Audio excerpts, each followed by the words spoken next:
there's this phrase that comes up so often in the aftermath of disasters, and every time I hear it, it really sets me off, and that's the blank slate or the blank canvas. I heard it after Hurricane Katrina.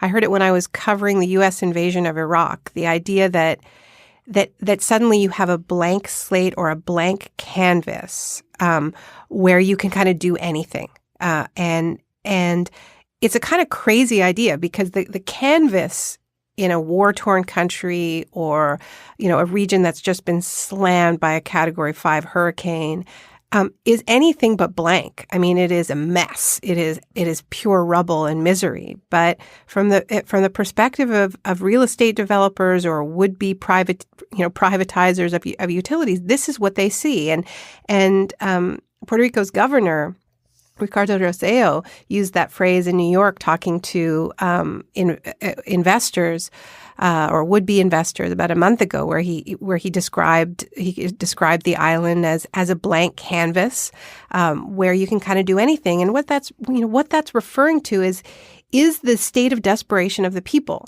that what disasters do when people are necessarily focused on the daily emergency of life, just getting by because they don't have a roof on their house, because their workplace isn't open and they have to go to the U.S. to make any money.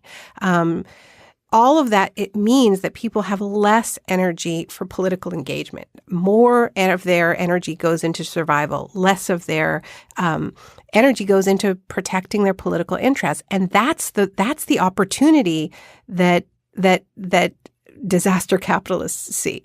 The opportunity of not having to deal with pesky people with their pesky opinions about, what their lives should be like. And, I often quote this article that came out in the Wall Street Journal a couple months after Hurricane Katrina, written by the very famous late free market economic guru Milton Friedman. And he wrote this piece in the Wall Street Journal saying, New Orleans has been evacuated. It's the teachers and parents and students are scattered throughout the United States. This is a tragedy. It is also an opportunity to radically remake the education system.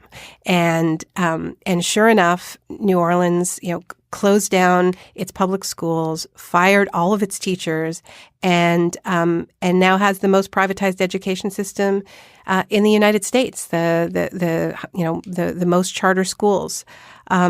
So that's the appeal of disasters, is really just getting the people out of the way, either because they're physically removed, as in the case of New Orleans, and that's also true of Puerto Rico right now, that somewhere between 200,000 and 300,000 Puerto Ricans have left Puerto Rico and come to the U.S. mainland. They're not keeping solid records. That's the estimate.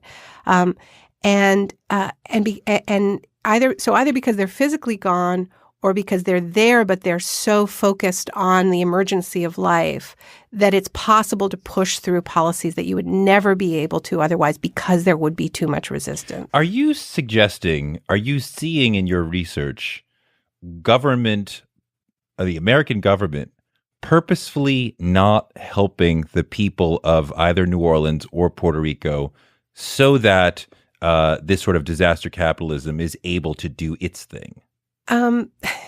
So I think that there is a casualness about the relief effort, the failures of the relief effort, because I do believe that there is an understanding that the worse things get, the more palatable it becomes to sell a policy like selling off the electricity system, which is the first.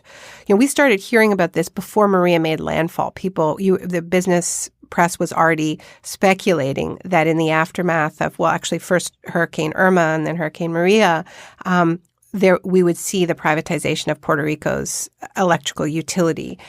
And the reason why there was speculation is because there were already interests that wanted to do that before the storm. So look, it's a really hard question to answer. I can tell you that a huge number of Puerto Ricans I spoke with are absolutely convinced that the slowness of the response, the fact that it has taken months to get the lights back on, the fact that they're, even once they were back on, they started to get threatened with, losing their electricity again.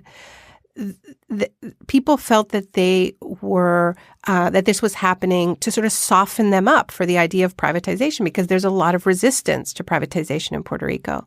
And if you haven't had electricity for 4, 5, 6 months, and you're being told, well, the only way to fix this is to sell off your electricity grid, then you'll reach for anything.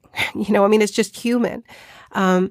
So I believe it's some mixture, to be honest, of incompetence, of cronyism, and just a kind of a laissez-faire attitude that, if things go badly, that could actually work out for the best, because people will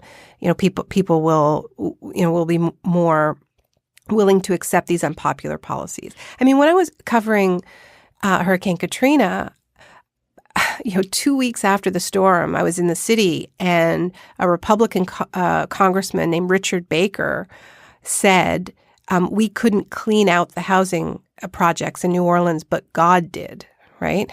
A congressman said that to you? Well, he didn't say it to me. It was reported in the press. And he said that to some reporter. Yeah, he said it publicly.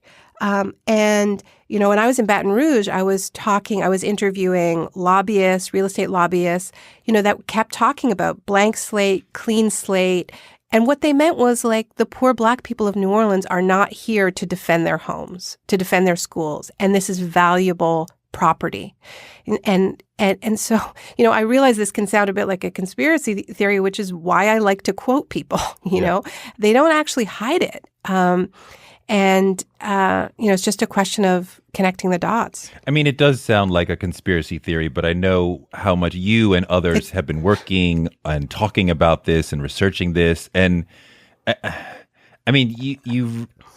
it does seem like there are folks in Washington or in various state houses who are saying, if we let them starve, many of them will leave. And then we'll be able to, sell this land or sell these services at a much better value for all of us. And I think what makes it more obvious in Puerto Rico, and what makes it less of a conspiracy and just kind of straight reporting, is that before the hurricanes, there was Puerto Rico was in an economic crisis, and that economic crisis was actively used to attack what little democracy Puerto Ricans have, right? Puerto Rico is essentially a colony. Puerto Ricans are not able to vote for the U.S. president. They don't have an elected representative in Congress, yet they have to live under U.S. laws, right? They do, however, have the ability to vote. Excuse me, do they pay taxes to the American government? They do. They pay taxes. So taxation without representation. Straight up, right? Wow. But they do have some representation in that they're able to vote for their governor. They're able to vote for their mayors. And in 2016, the debt crisis in Puerto Rico was used to pass this law called Promesa, which effectively did away with this minimal democracy and created an emergency management board, which is very similar to the emergency management board in Detroit, in Flint, Michigan, right, where the bankruptcy of a city is used to say, you know what, and this is almost always done in majority Black and brown cities, to say, we don't trust you anymore to elect your own representatives. Because of your economic crisis, we are now going to appoint this emergency management body that is going to make all the economic decisions for you. And we've seen how disastrous that has been in Flint. We've seen how disastrous it has been to the school system in Detroit. It is often used as the pretext to privatize and for brutal austerity. In Puerto Rico, it was done for the whole island. And so there is this it's called the Fiscal Control Board. In Puerto Rico, they call it the junta, which has this double meaning, because it is, a board, a junta, but it is also it has this double entendre of a coup d'état, because this board is able to override the decisions of their governor. The governor has to propose a fiscal plan to this appointed board. And so, yeah, it's unmasked colonial rule ever since 2016.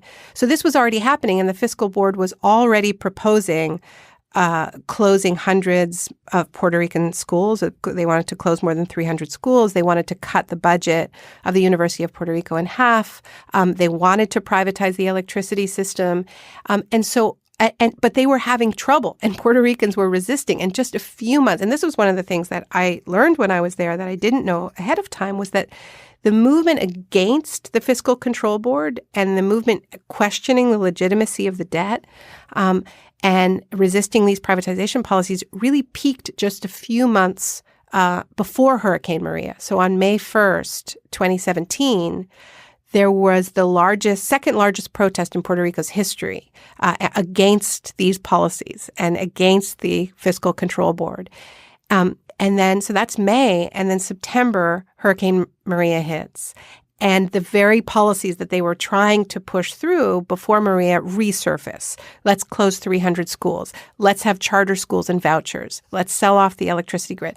So, I mean, this is why I'm saying it's not a conspiracy theory. It's just, just reporting. They were trying to do it before the storm. They were having trouble. The storm hits. The very same policies come back with a vengeance when people are least able to protect their interests. Do you see examples of this in New Orleans, of the government saying we're going to be slow to fix New Orleans so that we can revitalize for the rich? I mean, in New Orleans, it was so brutal. In that you had a total evacuation of the city, and this extraordinary thing it's worth remembering that people were given one-way tickets to every state in the United States and no way to come back, right?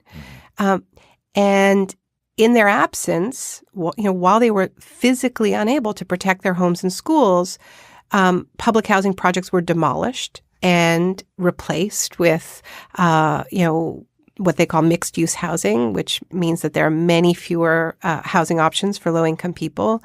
Not to say that the public housing was wonderful and perfect, but it was so incredibly anti-democratic.